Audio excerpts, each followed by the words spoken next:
কাজ হচ্ছে এই দুনিয়াতে এসেছি আল্লাহ পাকের ইবাদত করার জন্য শেষ। এমন ইবাদত বলতে শুধু নামাজ রোজা হজ জাকাতি নয়, বরং জীবনের প্রতিটা কাজই কি ইবাদত, যদি সেই কাজটা নবী সাল্লাল্লাহু আলাইহি ওয়াসাল্লামের সুন্নত মতো হয়। প্রতিটা কাজ এই যে এমনকি স্ত্রী সহবাস করা, স্ত্রী সহবাস মানুষ কেন করে?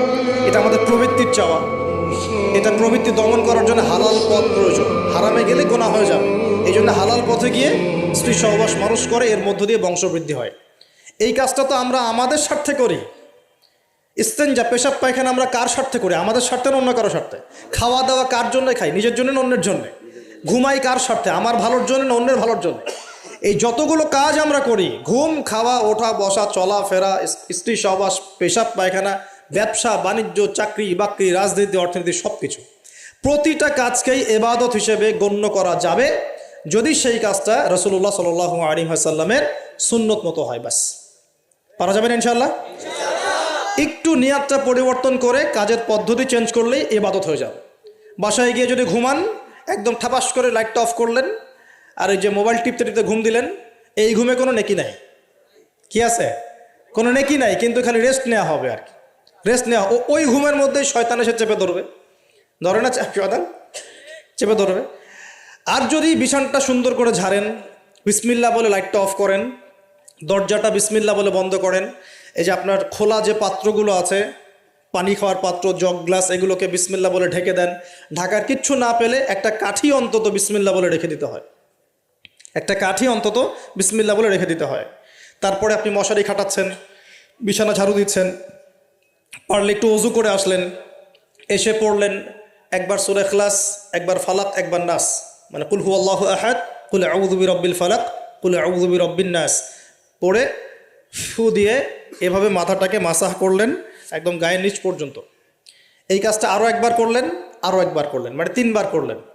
এরপর আয়াতুল কুরসি পড়লেন, সূরা বাকারার শেষের 2টা বা 3টা আয়াত পড়লেন, যদি সম্ভব হয় সূরা মুলকটা পড়লেন। ওটা পারছেন না? ঠিক আছে, 33 বার সুবহানাল্লাহ, 33 বার আলহামদুলিল্লাহ, 34 বার আল্লাহু আকবার পড়লেন। পরে ডান দিকে কাত হলেন, হাতটাকে গালের নিচে রাখলেন, রেখে বললেন আল্লাহুম্মা বিইসমিকা আমুতু আহইয়া। কি বললেন?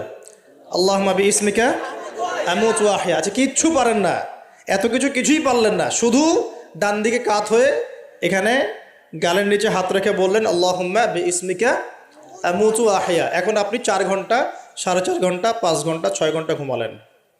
এই যে সময়টুকু ঘুমিয়ে আছেন আপনি, বিশ্বাস করেন এই ঘুমানোর কারণে আপনার আমল নামে নেকি লেখা হবে ইনশাআল্লাহ। ঠিক এভাবেই জীবনের প্রত্যেকটা কাজকে ইবাদতে পরিণত করা সম্ভব যদি আমরা একটা সূত্র মেনে চলি। সূত্র হচ্ছে 2টা। কয়টা? 2টা। এক, সেই কাজটা হবে আল্লাহর সন্তুষ্টির জন্যে। কার জন্যে?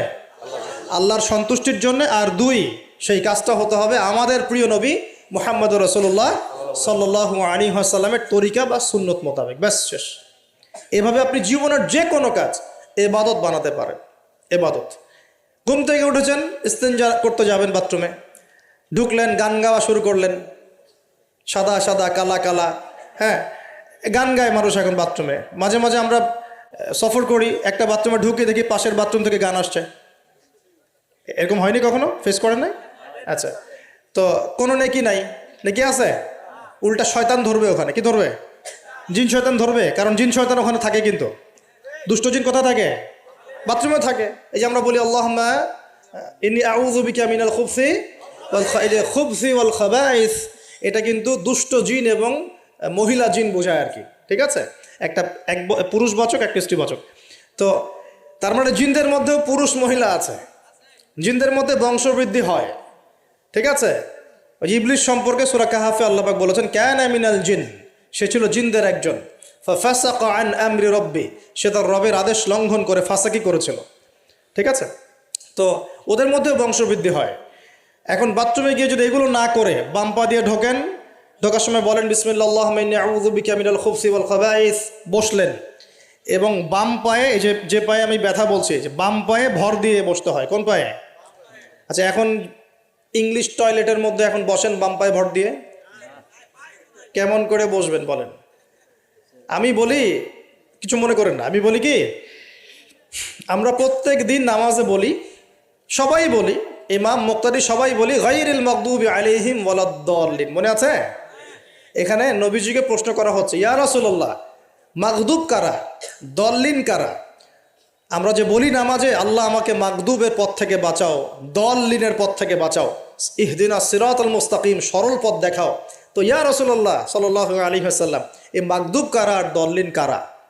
আর নবীজি বলছেন, এক বাক্যে বলছেন, শোনো, আল মাগদুব, মাগদুব হচ্ছে হুমুল ইয়াহুদি, তারা হচ্ছে ইহুদি জাতি। কারা? ইহুদিরা কোথায় আছে এখন? হ্যাঁ, নামটা মনে থাকবে তো? আচ্ছা, ও কিন্তু এখন শক্তিশালী, আর ওরাই কিন্তু দাজ্জালকে অনুসরণ করবে, এটা মাথায় রাখেন। আচ্ছা, আর অনেকদিন বলছি দাজ্জাল বিশ্ব শাসন করবে, মানে কি? বিশ্বের প্রত্যেকটা ডিপার্টমেন্ট শাসন করবে। বিশ্বের প্রত্যেকটা ডিপার্টমেন্ট, পলিটিক্স, ইকোনমিক্স,